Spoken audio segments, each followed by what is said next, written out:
नमस्कार, मैं रवीश कुमार। केरल के पत्रकार सिद्दीक कप्पन पिछले साल हाथरस में हुए बलात्कार और हत्या के केस को कवर करने जा रहे थे। अक्टूबर में सिद्दीक कप्पन और 3 अन्य को शांति भंग करने के आरोप में गिरफ्तार कर लिया गया और बाद में उन पर यूएपीए की 2 धाराएं लगा दी गईं, राजद्रोह की भी धारा लगा दी गई। इस केस में अतिकुर रहमान, मसूद अहमद और आलम को भी गिरफ्तार किया गया है। सिद्दीक कप्पन की मां 18 जून को गुजर गईं। सिद्दीक ने मथुरा कोर्ट में जमानत याचिका लगाई है, जिसकी सुनवाई अब 5 जुलाई को होगी। अपने आवेदन में कप्पन ने कहा है कि मैं पत्रकार हूं, मैंने भारतीय प्रेस परिषद के परिभाषित दायरे से बाहर जाकर कुछ भी गलत नहीं किया है, मैं निर्दोष हूं। सिद्दीक कप्पन 8 महीने 22 दिनों से जेल में बंद हैं। इन पर शांति भंग का भी आरोप लगा था कि कप्पन, अतिकुर रहमान, मसूद अहमद और आलम 2 समुदायों के बीच वैमनस्य बढ़ाने का प्रयास कर रहे हैं। 6 महीने में भी पुलिस ये नहीं बता पाई कि ये लोग किस तरह से शांति भंग कर रहे थे। सबूत न होने पर मथुरा कोर्ट ने इस आरोप को रद्द कर दिया है।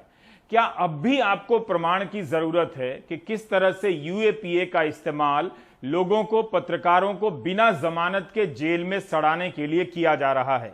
असम में भी अखिल गोगोई को इसी तरह के आरोप से एनआईए कोर्ट ने बरी कर दिया है। इस कहानी को समझने के लिए पहले फ्लैशबैक में जाना होगा।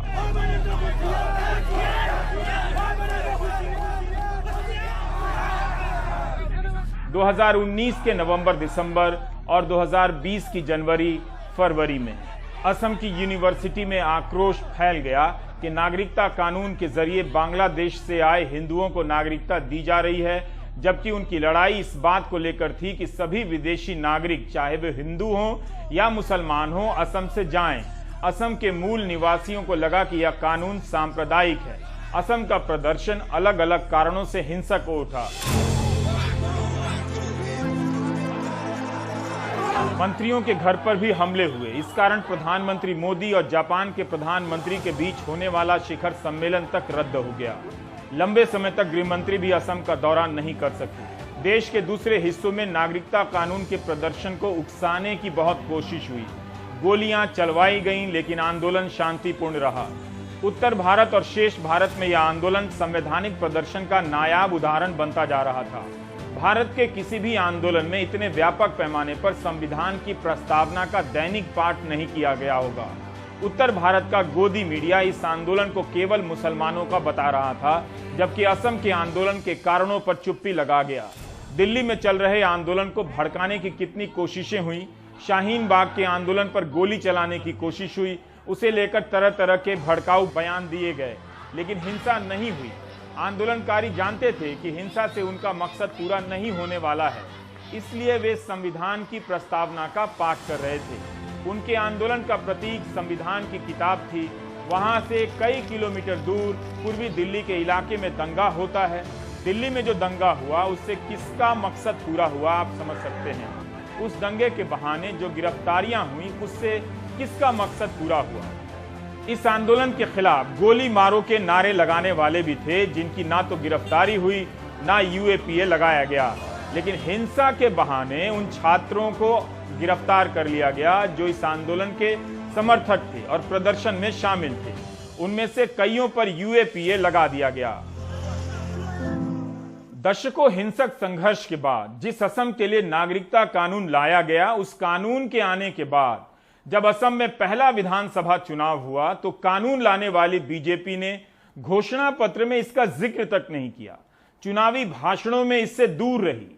चुनावी मजबूरी आई तो तमिलनाडु में नागरिकता कानून का विरोध करने वाले लोगों पर मुकदमे दर्ज करने वाली बीजेपी की सहयोगी एआईएडीएमके के मुख्यमंत्री ने 1500 केस वापस ले लिए। 1500। ऐसा तो बाकी राज्यों में भी हो सकता है, लेकिन नहीं हुआ। बहरहाल असम में हुई हिंसा के बहाने कई ऐसे लोगों पर यूएपीए लगा दिया गया, जिन्हें बाद में सबूतों के अभाव में बरी करना पड़ रहा है। अखिल गोगोई के मामले में एनआईए कोर्ट के जज प्रांजल दास ने अपने फैसले में कहा है कि रिकॉर्ड पर जो दस्तावेज पेश किए गए हैं और जिन पर चर्चा हुई है, मैं सोच विचार कर इस नतीजे पर पहुंचा हूं कि इन सभी साक्ष्यों के आधार पर नहीं कहा जा सकता कि भारत की एकता, अखंडता और संप्रभुता को खतरा पहुंचाने के इरादे से आतंकी कार्रवाई की गई। या लोगों को आतंकित करने के इरादे से आतंकी कार्रवाई की गई। इसलिए अखिल गोगोई के खिलाफ आरोप तय करने का कोई मामला नहीं बनता है। पूरे देश को पता था कि नागरिकता कानून का विरोध हो रहा है, प्रदर्शन हो रहे हैं, फिर भी आतंक से जोड़ा गया ताकि इसके बहाने गोदी मीडिया आपको डिबेट में उलझाए रखे और आयोजकों को लंबे समय तक, समर्थकों को भी जेल में डालकर आंदोलन को खत्म कर दिया जाए। अखिल गोगोई पर झाबुआ थाना और चांदमारी थाना में केस दर्ज हुआ। दोनों में यूएपीए के तहत आरोप लगाए गए। झाबुआ थाना केस में एनआईए कोर्ट ने अखिल गोगोई, जगजीत गोहेन और भूपेन गोगोई को बरी कर दिया है। 12 दिसंबर 2019 से लेकर आज तक इन लोगों को ऐसे आरोपों के तहत जेल में रखा गया, जिसे साबित करने के लिए एनआईए जैसी पेशेवर जांच एजेंसी भी सबूत पेश नहीं कर पाई। शिवसागर विधानसभा की जनता अखिल गोगोई को अपना विधायक चुन लेती है। 21 मई 2021 यूएपीए के तहत असम की जेल में बंद सामाजिक कार्यकर्ता अखिल गोगोई पुलिस घेरे में विधानसभा पहुंचे। वो शिवसागर सीट से जीतने के बाद एक दिन की जमानत पर शपथ लेने आए थे, लेकिन जो पुलिस उन्हें विधानसभा लेकर आई वही उनके साथ धक्का मुक्की करती भी दिखी।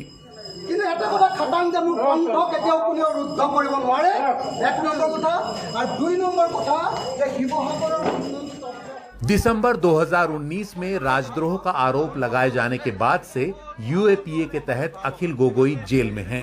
उन्होंने नागरिकता संशोधन कानून का विरोध किया था और इस दौरान कुछ जगहों पर हिंसा के बाद ऊपरी असम के अलग अलग पुलिस थानों में उनके खिलाफ 12 केस फाइल कर दिए गए। 2020 में डिब्रूगढ़ के चाबुआ पुलिस स्टेशन और गुवाहाटी के चांदमारी पुलिस स्टेशन में दर्ज हुए केस एनआईए ने अपने हाथ ले लिए और अखिल गोगोई के खिलाफ यूएपीए और आईपीसी की कई धाराएं जोड़ दी। लेकिन मंगलवार को विशेष एनआईए कोर्ट ने चाबुआ के मामले में अखिल गोगोई को बरी कर दिया। Officer in charge of a police station got injured by throwing of a stone file. जब कुछ लोगों ने पत्थरबाजी की तो पुलिस थाने के प्रभारी अफसर घायल हो गए। गोगोई उस समय वहीं थे, इसलिए उनके खिलाफ केस दर्ज कर लिया गया। And subsequently UAPA was also. NIA ने बाद में चार्जशीट पेश की, लेकिन कोर्ट ने आज उस केस के सभी आरोपों से गोगोई को बरी कर दिया। जिस मामले में गोगोई बरी हुए वो 9 दिसंबर 2019 को चाबुआ में हुई हिंसा का है, जहां गोगोई मौजूद भर थे। लेकिन गुवाहाटी में 13 दिसंबर को नागरिकता विरोधी कानून के दौरान हुई हिंसा में तो गोगोई वहां थे ही नहीं। इसके बावजूद उन पर साजिश और आतंकी कार्रवाई को भड़काने के आरोप लगा दिए गए। एनआईए की विशेष कोर्ट के इस फैसले को गोगोई की जेल से रिहाई की दिशा में एक कदम माना जा रहा है। साथ ही ये सवाल भी गहरे कर रहा है कि किस तरह से देश भर में विरोध प्रदर्शनों को कुचलने के लिए सरकार यूएपीए जैसे कानूनों का दुरुपयोग कर रही है। अखिल गोगोई जी को पॉलिटिकली इनको ऐसे अंडर में रखा गया है और हम कोर्ट के ऊपर हम आस्था रखते हैं। हमारा विश्वास है कि कोर्ट जो अगला दिन की सुनवाई होगा, जो ऑर्डर होगा, अखिल गोगोई जी को मुक्त करेगा। रत्नदीप चौधरी की report, NDTV India. NIA court ने कहा कि अखिल गोगोई के भाषणों में ऐसा कुछ नहीं है जिससे लगता हो कि वे हिंसा फैलाने की कोशिश कर रहे हैं।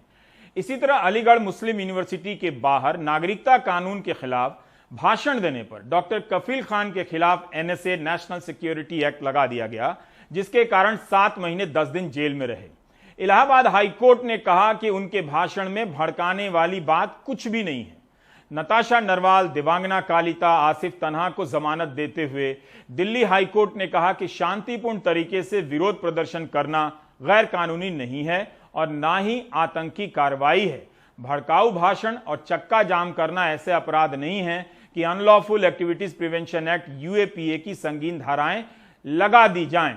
दिल्ली हाईकोर्ट ने कहा कि यूएपीए के तहत आतंक की परिभाषा इतनी भी व्यापक नहीं होनी चाहिए कि सामान्य अपराध को भी आप आतंकी धाराओं में डाल दें।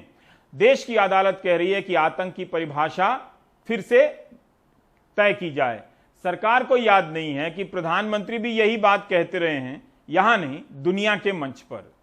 भारत ने सालों से यूनाइटेड नेशन से आग्रह किया है कि आप एक रिजोल्यूशन पारित कीजिए जिसमें डिफाइन कीजिए कौन आतंकवादी है, कौन आतंकवादी देश है, कौन आतंकवादियों को मदद करते हैं, कौन आतंकवादियों का समर्थन करते हैं, कौन सी बातें हैं जो आतंकवाद को बढ़ावा देती है। 21 जून को कपिल सिब्बल ने हिंदुस्तान टाइम्स में लिखा है कि संयुक्त राष्ट्र के मानवाधिकार और मौलिक स्वतंत्रता की सुरक्षा वाले विशेष प्रावधानों में आतंकवादी गतिविधियों को परिभाषित किया गया है। बताया गया है कि किसी कार्रवाई को आतंकी कहने के लिए किन बातों का होना जरूरी है। मसलन घातक हथियार का होना चाहिए इस्तेमाल का, लोगों को आतंकित करने का मकसद होना चाहिए, सरकार या अंतर्राष्ट्रीय समुदाय को कोई कदम उठाने से रोकने के लिए होना चाहिए। सिब्बल कहते हैं कि यूएपीए में जो व्यापक परिभाषा दी गई है वह इससे मेल नहीं खाती है। जहां तक यूएपीए का सवाल है, यूएपीए में जो परिभाषा टेररिस्ट की दी है, टेररिस्ट एक्ट की दी है, वो रेजोल्यूशन 1456 से कहीं अलग है क्यों, और वही अधिकारों का, मानव अधिकारों का उल्लंघन कर। इसका आज के दिन नतीजा ये है कि जो आम आदमी है, जो प्रोटेस्ट कर रहा है, जो सरकार के खिलाफ बोल रहा है, चाहे वो एकेडमिक हो, चाहे वो जर्नलिस्ट हो, चाहे वो स्टूडेंट हो, जेएनयू में पढ़ता हो, कहीं और पढ़ता हो, उसके खिलाफ आप टेररिस्ट एक्ट लगा रहे हो। कोई ऐसी एविडेंस नहीं है कि उन्होंने कोई ऐसी गलत काम किया है। यही नहीं, किसी मामले में 4 साल तो किसी में 8 साल से आरोप पत्र दायर नहीं हुए हैं। आतंक के नाम पर एनआईए जैसी पेशेवर एजेंसी का इस्तेमाल धरना प्रदर्शन करने वालों के खिलाफ हो रहा है, ठीक उसी तरह से जैसे ईडी का इस्तेमाल चुनाव के समय विरोधी दल के समर्थकों के यहां होता है। हमारे सहयोगी निहाल ने कर्नाटक से एक और रिपोर्ट भेजी है। यहां की जेलों में यूएपीए के तहत 27 ऐसे आरोपी 8 साल से बंद हैं, जिनका ट्रायल अभी तक शुरू नहीं हुआ है।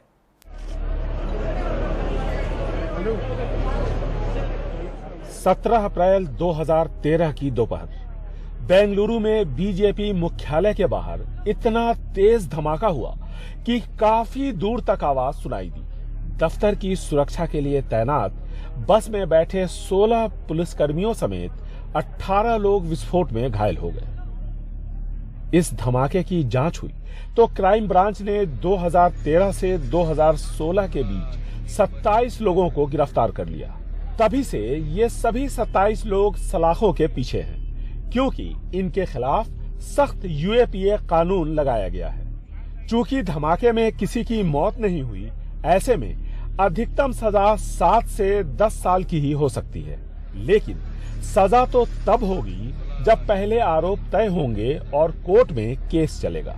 लिहाजा ये सभी 27 लोग बिना ट्रायल के 8 सालों से जेलों में बंद हैं। Now the IO or investigating agency will motivate them. See, you are in custody for 8 years, plead guilty. So to tell the society that we arrested them, they have pleaded guilty, they are culprits. This is what is going to happen. 2008 में बेंगलुरु में हुए serial blast के आरोप में गिरफ्तार मदली भी बगैर ट्रायल के 11 साल से जेल में हैं। उनके खिलाफ यूएपीए यानी गैर कानूनी गतिविधियां रोकथाम कानून लगाया गया है, जिसमें ट्रायल को पूरा करने की समय सीमा ही तय नहीं है। Terrorist organization means section 3 to 5 of UPA. There are 41 organizations. All Adivasis, Dalit minority organization. Not even one majoritarian or dominant class or corporate organization. Once an organization is declared, implicate them as a member of that organization. See, it is structured to keep the voice of dissent. UAPA के तहत गिरफ्तार हबीब मियां की किस्मत ने साथ दिया तो तकरीबन 4.5 साल बाद वो रिहा हो पाए।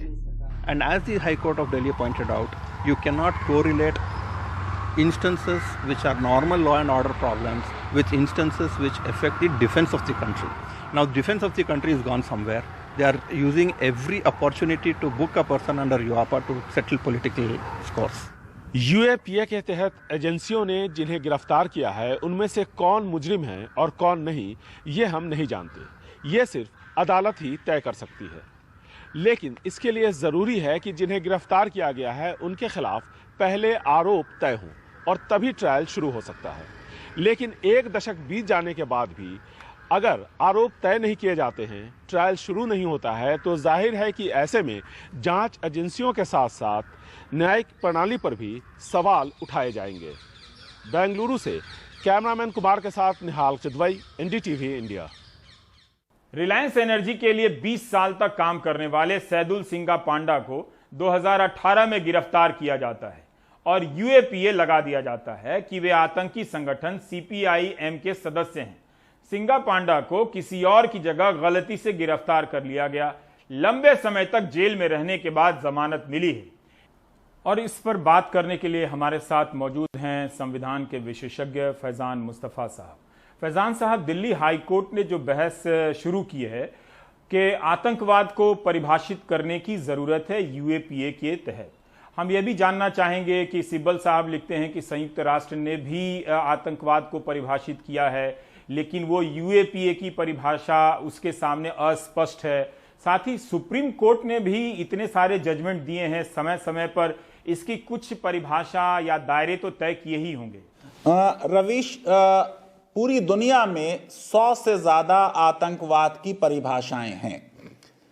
कोफी अन्नान जब जनरल सेक्रेटरी थे, उन्होंने कोशिश की कि एक कन्वेंशन बन जाए टेररिज्म के विरुद्ध और एक डेफिनेशन यूनिवर्सल आ जाए आतंकवाद की, लेकिन इस पर देश विश्व के सहमत नहीं हो पाए। यह कहना सही नहीं होगा कि यूपा में अस्पष्ट डेफिनेशन या परिभाषा है। देखिए, मैं आपको बता दूं कि शब्द टेररिज्म की तो कहीं परिभाषा नहीं है, शब्द टेरर की भी कहीं परिभाषा नहीं है। यूपा में जो उनका सेक्शन 15 है, उसमें टेररिस्ट एक्ट की परिभाषा है और वो बहुत वाइड है। अगर उसके शब्दों को काउंट करूं तो तकरीबन 350 शब्दों में वो परिभाषा है।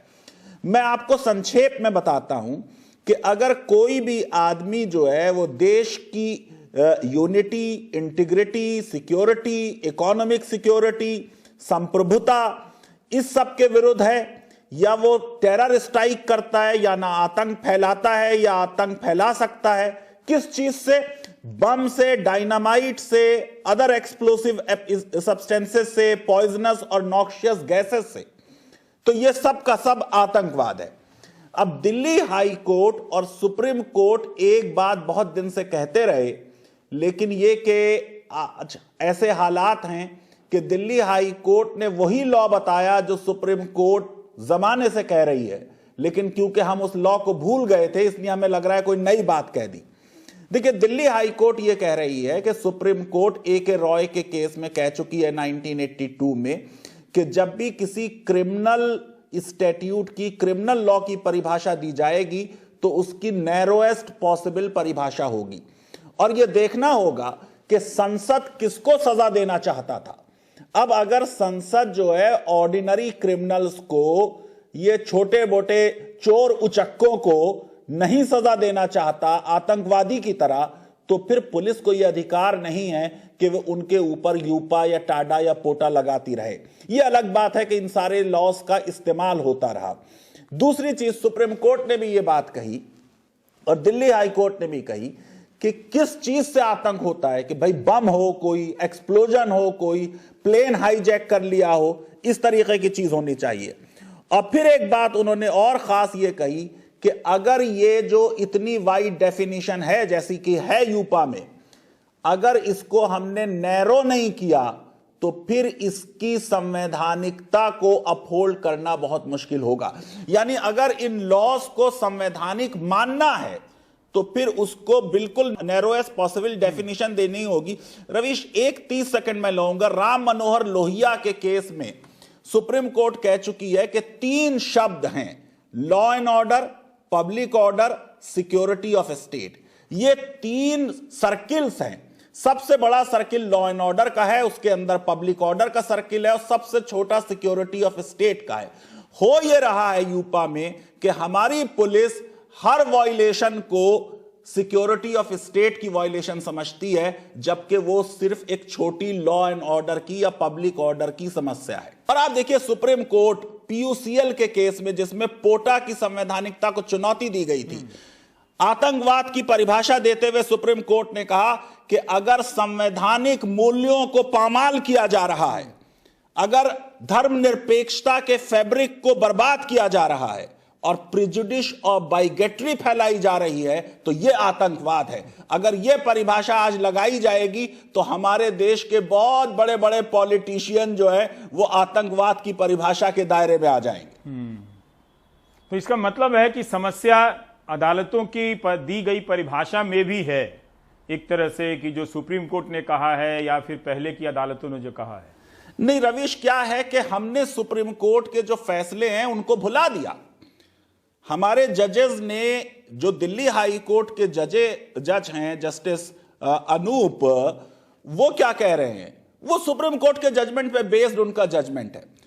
अगर अदालतें सुप्रीम कोर्ट के जजमेंट्स को फॉलो करती, तमाम केसेस हैं, करतार सिंह से लेकर याकूब मेमन तक वाला केस, याकूब मेमन में ये उन्होंने कहा कि भाई बम होना चाहिए, किडनैपिंग होनी चाहिए। अब ये जो सीएए के प्रोटेस्टर्स हैं, इन्होंने कौन सा बम इस्तेमाल किया है, इन्होंने कौन सा डायनामाइट इस्तेमाल किया है, कौन सा प्लेन हाईजैक किया है?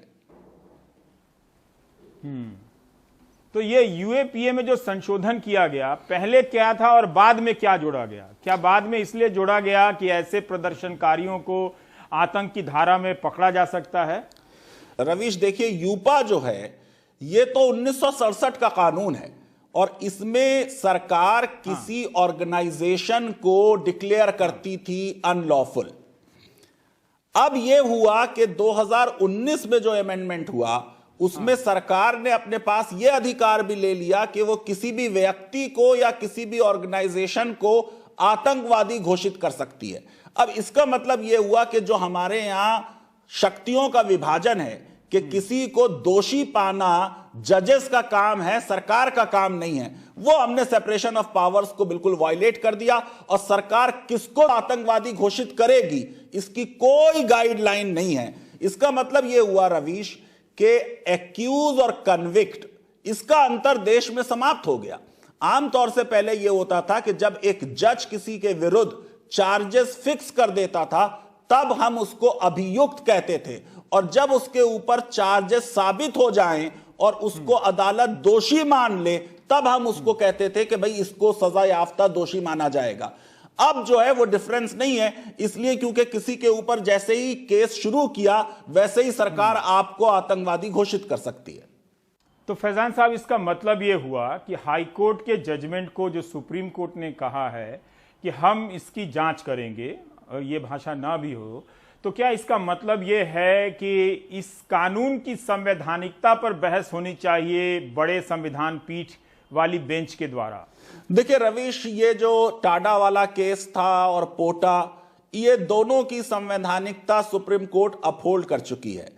प्रश्न सिर्फ इतना उठ सकता है कि ये दिल्ली का मामला जो था ये बेल का मामला था और इसमें लॉ के इंटरप्रिटेशन पे जज साहब ने बहुत कुछ लिख दिया, लेकिन मुझे बहुत ताज्जुब होगा अगर सुप्रीम कोर्ट इस जजमेंट को पलटेगी, इसलिए क्योंकि यह जजमेंट सुप्रीम कोर्ट के दर्जन भर जजमेंट्स पर बेस्ड है। इसका मतलब सुप्रीम कोर्ट को अपने सारे पुराने जजमेंट्स जो हैं, वो चाहे करतार सिंह का हो, चाहे वो पीयूसीएल का हो या याकूब मेमन का हो, ये सारे जजमेंट्स भी कोर्ट को बदलने पड़ेंगे, तो उसकी पॉसिबिलिटी जरा मुझको कम लगती है। फैजान साहब, एक सवाल और है। हमने कई कहानियां बताई आज के शो में भी और पहले के शो में भी कि ये पैटर्न नजर आ रहा है कि जो राजनीतिक विरोधी हैं या जो व्यक्ति सरकार को पसंद नहीं है उसको यूएपीए के तहत डाल दिया जाए ताकि इसमें जमानत नहीं मिलती है। तो ये देखते हुए कि कोई पत्रकार है वो कवर करने जा रहा है, सिद्दीक कप्पन का केस है, वो ऑलरेडी 7 महीने जेल में रह चुका है, 8 महीने से ज्यादा जेल में रह चुके हैं कप्पन, और उनके ऊपर भी यूएपीए लगा हुआ है। तो क्या ये सिर्फ जमानत से रोकने के लिए है कि ज्यादा से ज्यादा दिन तक जेल में रख दिया जाए और जिस दिन बरी हो जाए तो हो जाए, फिर उस दिन कोई हेडलाइन नहीं, कोई डिबेट नहीं? आप सही कह रहे हैं रवीश। सुप्रीम कोर्ट को कोट कर देता हूं, करतार सिंह का 1994 का जजमेंट है। सुप्रीम कोर्ट ने खुद यह कहा कि प्रोसिक्यूशन यानी पुलिस जो है गैर जरूरी तौर पर टाडा के प्रावधान सिर्फ इस मोटिव से लगाती है कि जमानत ना मिले, और ये काम जो पुलिस करती है ये बिल्कुल गैर जरूरी है और गैर कानूनी है। आप ये देखिए कि ये सिर्फ यूपा के बारे में नहीं है, जब कांग्रेस की भी सरकारें थी और टाडा लॉ था उसका भी गलत इस्तेमाल हुआ। 70,000 लोग टाटा में अरेस्ट हुए 1985 से 1994 तक, और उनमें से सिर्फ 700 लोग जो है उनको सजा हो पाई। 1% से कम कन्विक्शन रेट है। यूपा में भी 2% के बराबर कन्विक्शन रेट है, और यह भी कन्विक्शन जो हो रहा है ये लोअर कोर्ट में हो रहा है। इसमें जब सुप्रीम कोर्ट और हाई कोर्ट में अपील होगी तो शायद ये लोग भी एक्विट हो जाते हों।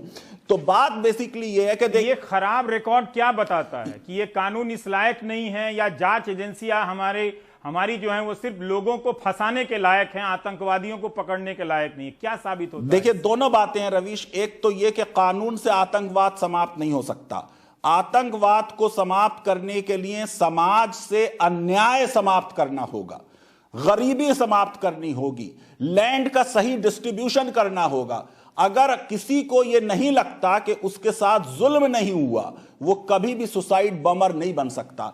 अगर लोग सरकार की नीतियों से पूरी तरह संतुष्ट हो जाएं, कभी भी आतंकवाद नहीं हो सकता। दूसरी चीज आप ये देखिए कि गुजरात में अगर दूध की बड़ी कीमतों के लिए किसी ने प्रोटेस्ट किया तो उस पर टाडा लगा दिया गया। झारखंड में 82-83 साल की औरतों पे टाडा लगा दिया गया। 11-12 साल के बच्चों पर टाडा लगा दिया गया। तो ट्रेड यूनियन लीडर्स, डिसेंटर्स, किसी ने अगर डैम का विरोध किया, पॉलिटिकल डिसेंटर है, उन सब के विरुद्ध टाडा का भी इस्तेमाल होता रहा है और अब यूपा का भी इस्तेमाल हो रहा है। लेकिन यूपा जो है वो टाडा और पोटा दोनों से ज्यादा सख्त है, क्योंकि पोटा और टाडा दोनों में एक सनसेट क्लॉज था कि हर 2 साल बाद हम इसकी समीक्षा करेंगे। पोटा में भी यह बात थी कि एक रिव्यू कमेटी होगी, वो देखेगी। अब जो है इसमें बिल्कुल बेल मिलने की पॉसिबिलिटी नहीं है। और आप सोचिए कितनी बड़ी शर्त है कि अभी एविडेंस आई नहीं है और जज को यह लिखना पड़ेगा कि इस केस में क्योंकि दोषी नहीं पाया जा सकता इसलिए जमानत दे रहे हैं। मैं समझता हूं यह बहुत सख्त शर्त है। यह चाहे टाडा हो या पोटा हो या एनएसए हो, ये सारे ब्लैक लॉज हैं। ये रूल ऑफ लॉ कंट्री के लिए अच्छे नहीं हैं। हमारी अदालतों ने इनको अपहोल्ड किया और संवैधानिक पाया, ये एक दुख की बात है। बहुत बहुत शुक्रिया फैजान साहब। मुझे नहीं लगता कि ये बहस अभी पूरी हुई है। इसे सेडिशन एक्ट के तहत भी करने की ज़रूरत है, और आजकल जो एफआईआर करने का जो दौर शुरू हुआ है उस संदर्भ में भी। लेकिन आज के लिए वक्त इतना ही है। बहुत बहुत शुक्रिया। वक्त है एक ब्रेक का। मुंबई के मलाड इलाके में स्थित अंबेडकर नगर के लोग करीब 2.5 दशक से अपने पुनर्वसन का इंतजार कर रहे हैं। प्लास्टिक और लकड़ी के घरों में रह रहे लोगों के पास ना ही बिजली की सप्लाई है और ना पानी की। 2019 में भारी बारिश से दीवार ढहने से यहां 31 लोगों की मौत हुई, लेकिन तब भी कुछ नहीं बदला। सोहित की यह रिपोर्ट देखिए। मुंबई के मलाड इलाके में संजय गांधी नेशनल पार्क से सटकर बसा ये अंबेडकर नगर है। प्लास्टिक और लकड़ियों को जैसे तैसे जोड़कर बनाए गए इन कच्चे आशियानों में लोग करीब 30 सालों से रह रहे हैं।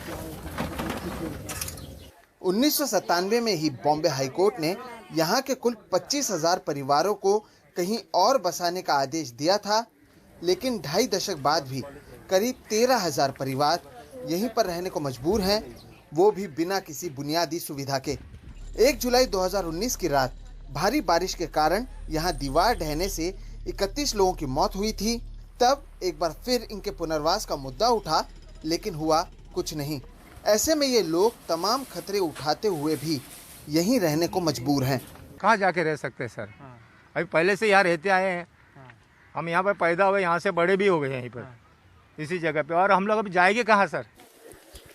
श्रीराम कदम सिक्योरिटी गार्ड का काम करते थे, लेकिन फिलहाल इनके पास नौकरी नहीं है। जब भी भारी बारिश होती है, जंगलों से आने वाला पानी ढाल पर तेज रफ्तार से बहते हुए इनके घरों में आ जाता है। 1997 में जब हाईकोर्ट ने पुनर्वास का आदेश दिया था, तो सरकार ने प्रति परिवार 7,000 रुपये लिए, लेकिन फिर भी पुनर्वास के लिए कुछ नहीं हुआ। ये इलाका वन विभाग के तहत आता है, लिहाजा सरकार न इन लोगों को बिजली सप्लाई करती है न पानी। ऐसे में अवैध तरीके से ज्यादा पैसे देकर वो दलालों के जरिए ये सुविधा लेने को मजबूर हो जाते हैं। कोई सुविधा नहीं है यहाँ पर, ना शौचालय की। शौचालय तो जो बहनें जो है, माता पिता है जो है, उस खुले शौच में जाती है। ये बम्बई जैसे स्थान पर बहुत शर्म की बात है। 2019 के हादसे में किरण गुप्ता का पूरा परिवार तेज पानी के बहाव में बह गया था, लेकिन इनकी जान बच गई। उनके ही घर में 2 अन्य लोगों के शव मिले जो बह कर आए थे। घर तहस नहस हो गया था, फिर भी वो यहीं रहने को मजबूर हैं। डर लगता है, वही जो हुआ था 2019 को, वही डर लग रहा है कि फिर वैसे ही होएगा। बच्चे एकदम डर के बैठ जाते हैं। हम लोग को खुद ही नींद नहीं आता है। जहाँ रात को जोर से बारिश हो, हम लोग चुपचाप बैठ जाते हैं डर के मारे। आज बाहर खड़ा होकर देखेंगे कितना पानी तक भरा, कहाँ तक पानी आया, देखते रहते हैं। बहुत डर लगता है ये। फिर भी आप यहीं रह रहे हैं? वही मजबूरी है, कहाँ जाए। इस पूरे मामले में घर बचाओ घर बनाओ आंदोलन से जुड़े बिलाल खान ने बॉम्बे हाईकोर्ट में याचिका दाखिल की है। कोर्ट ने बीएमसी से सर्वे कर अगली सुनवाई में हालात के बारे में जानकारी देने कहा है। लेकिन यहाँ के लोग कहते हैं कि 1997 से न जाने कितने बार ऐसे सर्वे हो चुके हैं, उसके बाद कुछ होता ही नहीं। ये सब मुझे लगता है इसलिए हो रहा है क्योंकि वो शहर के सबसे गरीब लोग हैं। उनकी जो आवाज़ है वो दब जाती है उनकी गुर्बत की वजह से, क्योंकि उनके पास कोर्ट में जाने का एक्सेस नहीं होता है। क्योंकि आप खुद ही सोचिए कि वहाँ रहने वाले लोग घरेलू कामगार हैं, ऑटो रिक्शा ड्राइवर हैं, कोई छोटे मोटे आर्टिस्ट हैं, या फिर सिक्योरिटी गार्ड हैं, वेजिटेबल वेंडर्स हैं। इनकी औसतन इनकम जो है 15 से 20 हज़ार रुपये महीना होती है परिवार की। वो परिवार अभी आज के टाइम पे अगर आप किसी भी छोटे से छोटे वकील से भी मिलने जाएंगे हाई कोर्ट में, तो हज़ारों रुपए में फीस जाती है। तो ऐसे परिवारों के लिए, ऐसे लोगों के लिए आज के टाइम पे न्याय मांगना बहुत ही महंगा हो गया है। 2019 के हादसे में जो तेज बहाव से पानी बहा था, उसके बाद ये रास्ते बने थे और तब से अब तक जब भी भारी बारिश होती है, यहाँ से बड़े पैमाने पर जो पानी का बहाव है वो होता हुआ जाता है। लेकिन इसके बावजूद लोग इसके आसपास घर बनाकर रहने को मजबूर हैं। ज़रूर ये अपनी लड़ाई लड़ रहे हैं, अदालत की ओर से इनके लिए आदेश भी दिए जाते हैं, लेकिन उन आदेशों को ज़मीन पर लागू करने में काफ़ी समय लग जाता है। मुंबई से कैमरा पर्सन प्रवीण जी रोहित के साथ सोहित मिश्रा, NDTV इंडिया।